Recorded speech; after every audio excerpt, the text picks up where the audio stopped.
Hello and welcome to another episode of the WonkyCast. On this week's show, we have an interview with Merrin Dungey and Victoria Smurfit, who played Ursula and Cruella de Vil in Once Upon a Time. We caught up with them at this year's MCM London, had a bit of a chat about what went on with all of their characters over the last season and what potentially we've got to look forward to on next season. So just before we get into that, a quick heads up on some bits and pieces that we've got coming up over the next month or so. We will be at the Nine Worlds convention at the Radisson Blu Edwardian the weekend of the 7th to the 9th of August. I will be taking part there in the second annual Podcaster Games, as well as getting some interviews and some footage over the course of the weekend. So if you spot me around, do come and say hello. Also, we've had the guys from our Wonky Gamer podcast up at Manchester MCM over the weekend just gone. So there'll be a load of content coming from them over the next couple of days. So keep an eye out on the Wonky Spanner website for what's going on with those guys. As always, you can check us out on YouTube now with our new channel. We've got all the previous podcasts from the WonkyCast, Nerd vs. World and the Wonky Gamer cast up on there. So go along and grab some of the archived stuff and have a listen. And in the meanwhile, here's our interview with the cast of Once Upon a Time.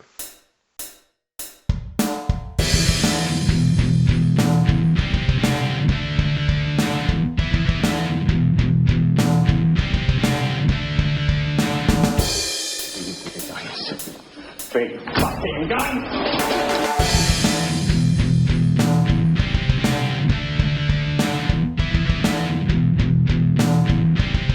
Oh my God, hi. How are you guys? Welcome to London. Hey, thank you. Thank you so much. Thanks for having me. Any questions or answers or Well, I tell things? you what, let's Yeah. start with the obvious question. How does it feel to be here at London for the Comic Con? Are you enjoying it so far? Well, so far it's been amazing, but I've been here for about 5 minutes, so that's, but I just love being in London anyway. It's just a great thing, and I love the people, so it's fantastic. I married a Brit, so. We're sorry in advance. So what have you enjoyed most about the last season of Once Upon a Time? Well, getting to do this arc as Ursula is, it's just been unbelievable. And to work with Victoria Smurfit and Kristen Bauer. The whole group has been, everybody at Once Upon a Time, it's a really amazing team. And they work hard. They make like a movie in 10 days, But particularly because I got to work with these girls so closely. They're so brave and funny and smart, and we just had, it was like the supernatural Charlie's Angels. We just had a ball. What was it like going in and just essentially just messing everything up for all the other major characters? Oh gosh, there's nothing like it, like getting to go in there and just cause havoc, But when we started, we were all really tentative because these are iconic characters, and you don't want to mess it up, And I know that Kristen didn't watch Maleficent, and Vic just kept looking to the cartoon, and I was trying to match the voice, because obviously I'm not like overweight and purple and with tentacles, but just trying to find out like what it is about me that I can bring to this to make it like my own. And we had a wonderful director, John Emile, who's also British, and he really helped us set the tone to find these gals. And Vic and I got to do a lot of stuff together, which was amazing, and we sort of found our own little vibrational Starsky and Hutch kind of back and forth, which I think the fans really responded to. Can I ask what attracted you to this world, that you saw it and it's like, oh, I have to do this? Well, they called and asked, so that's always the first thing of like, what? But like the idea, like, me? Really? You want me for this? It's like the most exciting thing to be a part of something that's this, to be asked to do such an iconic character, but also to be a part of this incredible world that is Once Upon a Time. It's so well crafted, it's so well thought out, and it's just a lot of fun. So you jump at that chance. You say, yes, please, when, how soon can I get there? What do you need, and what can I do? And can I, color my hair blonde, and like, what do you need from me? So, that is, I'm not at that point at which that I get to like go, oh, which role in the world do I want to do? Like, I don't have that like luxury, But when somebody calls and asks you to do something like this, you thank your lucky stars. So no doubts then? No, it's no doubts about like wanting to do it. There's doubt in like, what am I doing? How do I do it? Not can I do it? How do I do it? And in fact, the first episode that we did do, we shot a scene or a couple scenes in this episode that was the winter finale break with a director named Ralph Hamaker, who's lovely. But they were already in the middle of doing all this stuff, and like we were flown in to like just start in this big, scene. So there wasn't a lot of time to like sort of like figure out what was happening. So at first like we come in and I'm throw this first of all I had to learn how to throw tentacles from my pelvis, which aren't there, and that are CGI, and get Belle around the neck, and I kept wanting to use my hands, because when you fight, you want to like put your dukes up in there, like, put your hands down, like those aren't your tentacles, and it's like right, so like if you literally watch that first scene, there's like I'm like fighting, pulling my hands up, so it's how to do it, and then once you got in the groove of figuring out like how to throw a tentacle, as you do, on a, so. I mean, obviously, Disney's full of iconic heroes, but I think for most people, Ursula remains the most scary villain, the one that kind of resonates. Do you have early memories of watching the cartoon and kind of that affecting you in any way? Well, I think I was a little older than a kid when the movie came out, but so it didn't scare me as much as I think it. Like when I first watched it with my daughter, she was terrified. Like we couldn't get past that. We had to stop at that and turn it off. And then like slowly we've gotten, back to it. And then my little one won't even go on the ride at Disneyland. Like that's it. Like forget it. Ursula like terrifies her. But I didn't really think that I didn't realize how scary, but I think because she's really a monster, and one of the things that they always say in Once Upon a Time that like evil isn't born, it's made. And which I loved about my whole backstory on I don't know if you guys have gotten it here yet, but how I became, but I chose to be a monster, not just this, Victoria's still a woman, there's still a person in there. I think the way they told the story, she's much scarier than I am, but to be a creature is really, I think that's what makes her so scary, that she's a beast, and so fierce and not afraid to like just kill, and I think that you don't see that so readily. The other villains are more wicked and manipulative, and they cast spells. Mine's just like, I'll get you, and I think that's what's so scary, is that I'll just get you. I mean, you said that. I mean, obviously your kids are scared of Ursula. How do they feel about the fact that Mummy is Ursula? Yeah, well, it took a minute. My older one is, I would FaceTime. I'd call them on the, computer, and if I was in character, I didn't have the tentacles because those are CGI, but if I had, just in the makeup, because the makeup is so incredible, and the hair, and and the little one would just be like, that's still you, right? You're still in there. And I said, yeah, it's still mommy. It's just mommy, But the funny thing was the little one would love to watch it. And the older one was like, I'm good. I gotta go do anything but watch this right now because it's just too much. What do you like to see happening going ahead for Ursula now? Well, sadly, Ursula got her happy ending. Sorry to spoiler in England. Yeah, you got your voice back. I did. I got my voice back. So, but the good news about Once Upon a Time is that nobody dies, and nobody stays happy for too long. So hopefully I'll be able to resurface in that world. What would you like to see if you do come back to the show? What would you like to happen? I just would like to be utilized as a way that, like, when they need something, handled, like she's like the fixer, she's the town fixer, whether it's like for good or for ill. You call on her for, I think that would be kind of fun to just be of service to gold or the good people. I beg your pardon? Has there been any talks for you to return next season? Well, they were so busy wrapping up the end of the season, like they haven't yet figured out what the storyline is next for the next year. But like I said, they brought Zelina back, from Oz, and you just never know. You never know. Your character originally started off as a mermaid and then became like a tentacled monster. Mm-hmm. Would you like to see your character revert back to being a mermaid or staying as a tentacled creature? I think tentacled like creature, because then you can do more things, like mermaid, you know what I'm saying? Like, yeah, it's pretty and whatever, but like, my tentacled beast she can take care of stuff. She can reach things. She can slap people. It's good. Who doesn't want that skill? Obviously, the fans of Once Upon a Time are very prolific on Facebook, Twitter, Instagram. How different do you think the characters in Once Upon a Time would be if they had access to social media while they're trying to do their deeds? Oh my God!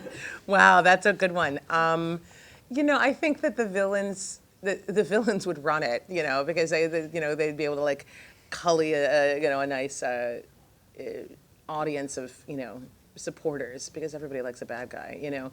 I think the heroes would be too busy battling, like, you know, for good to get their way to make it, to spend time on social media, you know, unless they're like, we lost him again, we can't find Henry, you know, like call out the armed guards.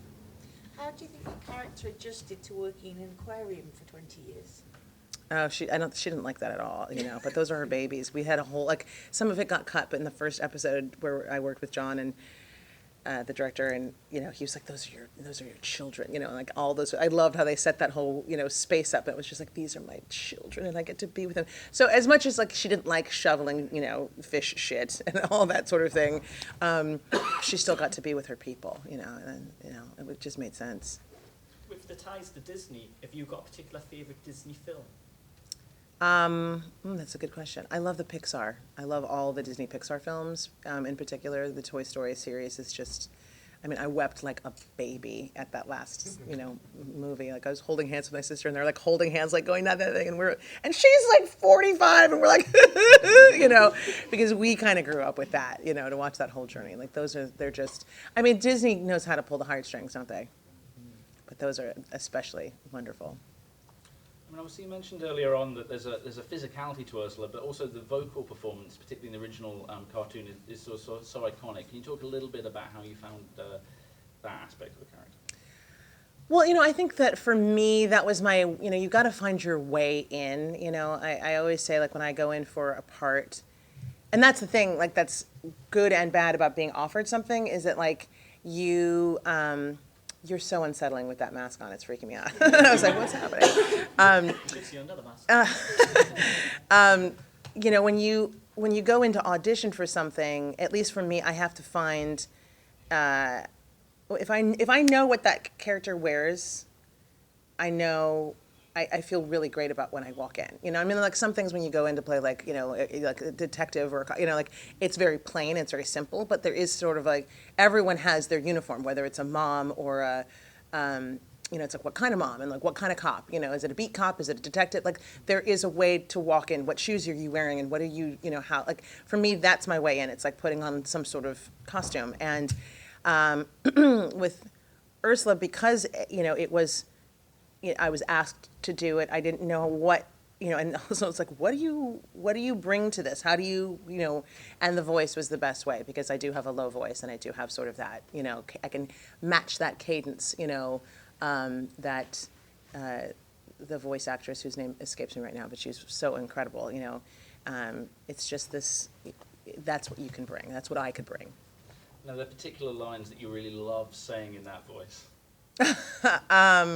God, you know, it's so funny. My daughter in the preschool, like all her friends were always like, "Do Ursula!" Like they want me to come up and like say something, you know.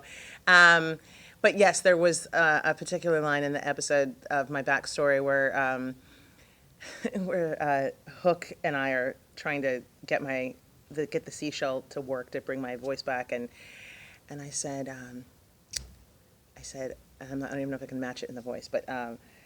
I said, don't mess with a woman with 8 arms. Don't try and take on a woman with 8 arms, especially when you only have 1. You know, and it's just like, and she bitch slaps him, and you just feel like such a tough guy. You know, it's always great to get like those great lines. I mean, talking about tough characters, do you think that one of the secrets of the show's success is that so many of the strong characters, the most interesting characters, tend to be the girls? Wow. Well, that, you know, is. You know, I think that when you look at Disney, all the interesting characters are women, you know, and for the most part in those, you know, Disney stories and the fairy tales, you know, it's that they're the protagonists and then they're the protagonists and they're also the villains. So you're already given that surface, you know, but we're lucky on Once Upon a Time, you know, the writers are so, you know, Robert and I'm sorry, I was thinking about something else. They have created these beautiful women and these beautiful characters that are so fun to watch. And then you've got Lana and Ginny and, you know, Jennifer there who bring to life these, you know, they fill it, you know. But people love the villains the most. They love Robert. Who's not a woman, but they love Robert. They love, Lana. People like flip out, you know, if you say anything about Lana Parrilla. Like they just like, fall apart because she's just this majestic creature, and it's in life and in, art. She is that. But I was happy to be a part of that, Obviously, they're always bringing lots of new great characters into the show. Who would you love to see brought into that world moving forward? Wow. I mean, I feel like they've literally, mined that, well deep. So you're asking a very jet-lagged lady, a very, I would have to think about who, but like, I was surprised they were able to bring Ursula in there, like in the way that they did. It's, I just feel lucky. Woody from Toy Story. That could be an interesting one. It would be really interesting how, and I don't know how they would do that. Oh my God, it's my partner in crime's here, my girlfriend. I love you. Come here. Don't make me do this by myself. Excuse me. Hello. Hello. Do I get to join? Is that okay? I literally was going to wear the white pants, and that would have been horrible. That would have been, well, it looks so similar as it is, love. Here, I'll slide over. Okay. Oh no, I can't take your fluffy mic. We can share the fluffy mic. We can share the fluffy mic. Hi guys. Hello, morning. Sorry about being late. Taxis. I tell you what, we'll kick you off with a really nice, easy one. Are you excited to be at the London Comic Con? Are you looking forward to the weekend? Really excited to be here. Are you kidding? I get to buy hula hoops. I get to hang out. I get to wander through. I had great fun driving here actually and going through all the different spots. Remembering, I played a cop for 7 years in Trial and Retribution for Linda LaPlante, and just everywhere I could. Oh, I arrested someone there. Oh, I drove like a bat out of hell there. Oh, hang on, we had a corpse there. It was fun for me. Sadly, I'm slightly jagged because it's been a hell of a ride here. So forgive me. I need a coffee to settle. And obviously, before you arrived, we were talking about why people love the show so much. What do you think the secret of the success of Once Upon a Time is? Why is it such a big hit? I think the imagination, the fact they can go anywhere, and the boys do that. They bring it. They can twist every story, and it makes perfect sense in an extraordinary way. And the magic of the fairy tales, but it's also based. Everybody tries to play it as real as they can, and the characters are fun and heartwarming and even the villains dodgy. Really, you get to be super evil, and we did. Right. I was saying that because they're asking how Ursula is like the darkest creature, Yes. and I was like, like you're really effed up Well, for sure. Yeah, Well, they give she's me a no. psychopath, really. Yeah. Yes, a little bit small sociopathic issues, but who are you without some of those? But yeah, no, they did decide to make Cruella as dark and as irredeemable as possible. Irredeemable, so, yeah. Really. And I loved that. Why did you love it? I loved that because I didn't have to be nice. It was fantastic. So, but it was a big call because a lot of the villains do get, you got your happy ending, and a lot of people do get to show the other side of them and why. Because I think they were originally talking about was evil born or made. That's what I said. And yeah, exactly. And I think Cruella was just born bad to the bone. It's very rare. It's very rare to kill villains and characters in Once Upon a Time, and obviously your death had a huge impact on the rest of the season. What's it like being one of the only ones that have been offed, as it were? Well, I can only assume I was extremely difficult on set. You're the worst. And they said, we just need to make sure she's really Jesus, gone. get rid of her. Did you know from the get-go your character was going to be killed, or was it something that No, revealed? you never know what's going to happen episode to episode, which is kind of exciting. It leaves it sort of wide open if you're in an episode where you're not necessarily driving the story, but you're part of, say, the B or the C storyline, and you'll be doing things, and you won't necessarily know where they're going to go or where they're going to lead, and you just throw yourself in good faith. And sometimes, I'd endlessly be building my part, adding in things that I was convinced that Mr. Gold was her true love, and I would be camping it up horribly. I'm like, oh darling. You flirted with anybody and everybody. I just decided anybody. Cruella was a whore. warm for everyone's form. Yeah, you pan-uploaded it. No, I know. That's what happens when you flirt with everybody. Lesson learned. Your character, pardon the pun, ended on a bit of a cliffhanger. Is there any talks of you coming back next season? Who knows? As I said, nobody dies and nobody Yeah. stays happy for Well, too long. Cruella did. No, that's true. That's true. You're only as dead or as happy as the creators decide you're going to be. You so. know what? She's back. And Yeah, they exactly. Just, Exactly. Yeah, you get the call. Yeah, exactly. Because Selena came back, didn't she? While Exactly. we were there. So and anything. And Ariel came back. Yeah, I wanted them in the episode after I died. The author and Gold were at my very poorly attended funeral. Very upset about that. And I kept saying, I was texting Patrick, who plays the author, going, just rip open the coffin and see there's just a wig and just have like black and white fur disappearing in the background. So I can... hit the reset button at the end of the season anyway. So I mean, with what the path they've set Emma on for next season, technically speaking, you could come back and That's true, and be working good. with Emma. Yeah, we Yeah. can be teaching her some moves. Yeah, totally. Yeah, we've got some moves to show her. You So both play villains, but it's kind of been the year of superheroes. If you could play any superhero, who would you play and why? ooh, Wonder Woman. Yeah. Just I mean- twirl. I would maybe do Batman. Oh, you'd be a I like good Batman. I like the gadgets. I'd be your I'd be Joker. Black Man. Yes. And I'll Joker. Wasn't that like a 70s exploitation movie? Coffee.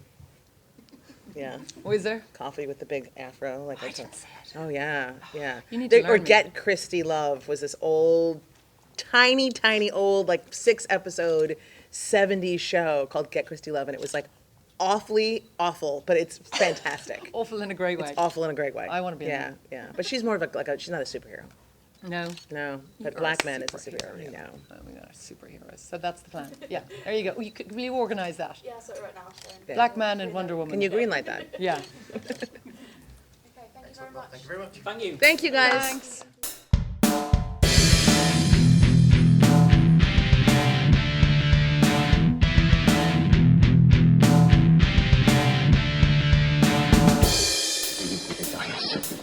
Big fucking gun!